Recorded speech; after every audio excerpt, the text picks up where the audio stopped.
Everybody, thank you so much for coming back. I wish I had content where I could do this every day, but unfortunately I don't, especially with as bad as it's been raining. I don't know if you can tell how soaking wet it is outside. But anyways, this is a little project here. I got a 300 watt inverter here, but I don't have no wires for the back. They got lost when we moved from Stone Mountain. So what I did is I went to Harbor Freight, bought the cheapest jumper cables I could get. And luckily, I thought I could go to Harbor Freight and just get wires to plug on here and either plug into a cigarette lighter or clamp onto a battery. But unfortunately, the only cables they have eyes on both ends of the cable, so that wouldn't work. I didn't care if it plugged in a cigarette lighter or if it clamped onto battery. Either way works for this little inverter. So what I did is I got the cheapest jumper cables I could get. I had some lugs, luckily. And what I'm going to do is I'm going to take one red, one black clamp off of the jumper cables. Whichever one of these lugs will work the best, whether it's the silver one or the copper one, I'm just going to go ahead and put on there and crimp it on. And then we can use the other end of the jumper cables to clamp onto a battery, and voila. All right, I mean, it's not that big of a deal, I don't think. All you gotta do is slide. Now, the good jumper cables, they're gonna be rather well attached, but by the looks of it, these are not that well attached, so I can probably just use a flat bladed screwdriver, open that up, and pull the wire out. If not, then I'll have to cut the wire and strip the insulation to put one of these on. And I'm not sure how big the wire is inside the insulation, so this one takes a bigger wire than this one. But the problem is with this one, when you put both of them on, there's a chance that they could actually touch. So I would have to grind some of this off all the way around. At least 3/4 of the way around, so there's no chance of them touching.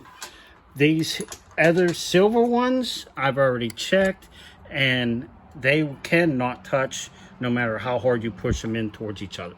So I prefer to use these silver ones than the copper ones, but like I said, it depends on how thick the wire is. I was able to get it out, as you can see. Now, you want to be careful if you're using a screwdriver to get in there and pry that open, that you don't stab yourself. Now, I've already checked, and I'm going to show you here on the video. And I'm sorry, I'm using my phone instead of the GoPro today.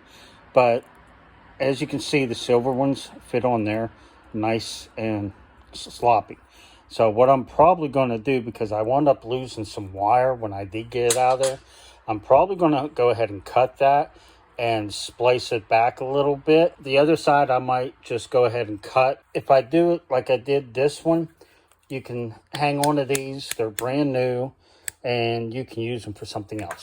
If you are welding or something like that, or you need a clamp for a welder, I mean, they're brand new.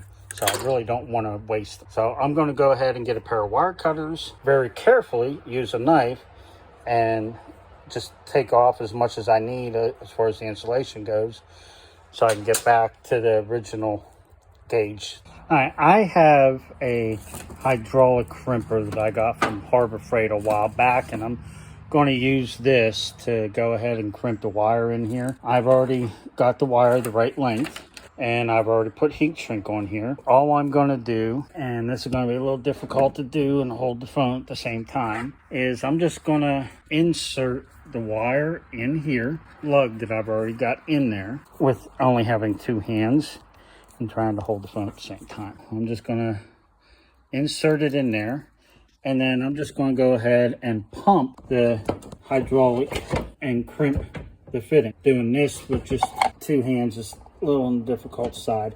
You want to make sure you're using the proper dies, otherwise when you get done crimping, the wire will not stay in there, and you'll just waste one of the lugs.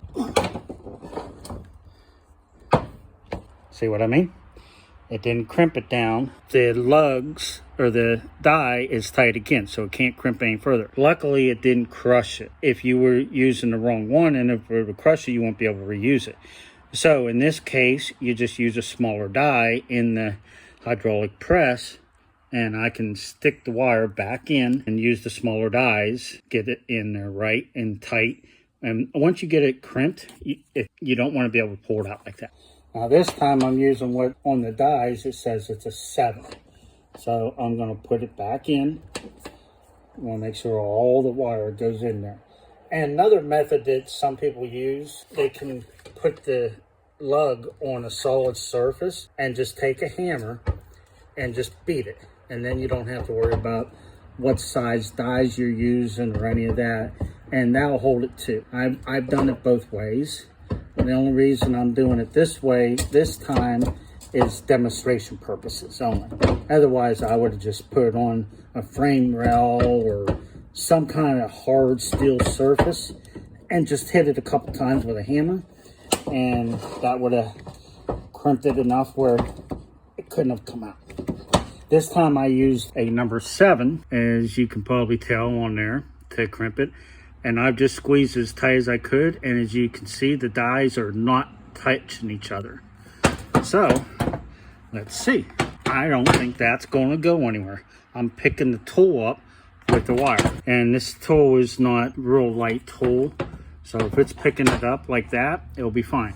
Now I'm going to do the same thing with the black one. Take that and put the air lug on, and then we'll have jumper cables basically for power cables to a 300 watt inverter. I thank you for everybody coming back and watching another video, and please keep coming back. I'm trying my best to put out content. I just really keep running out of things to show. Thank you. Have a better day.